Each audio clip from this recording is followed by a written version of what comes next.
আমি বুড়িমা অনেক দূর থেকে হেঁটে হেঁটে আসছি না, তাই গলাটা প্রচুর শুকিয়ে গিয়েছে, একটু জল দিন না প্লিজ। হ্যাঁ হ্যাঁ বুড়িমা, আমার একটু জল চাই। আচ্ছা, বুড়িমার গলাটা একটু চেঞ্জেস লাগছে মনে হয়, একটু মেয়েদের মতো। আমার কি, আমার তো জল নিয়ে কথা। আচ্ছা ঠিক আছে, আমি এখানে দাঁড়িয়ে আছি, যাও জলদি তুমি।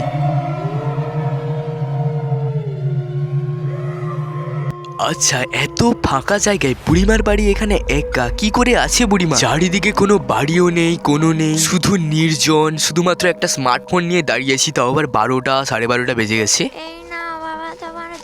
হ্যাঁ হ্যাঁ দাও দাও বুড়িমা, প্রচুর তেষ্টা পেয়েছে সত্যি বলছে। দাঁড়াও বুড়িমা, একটু ফোনটা এই হাতে নিয়ে নিচ্ছি। উফ বাবা কি ঠান্ডা, দাও।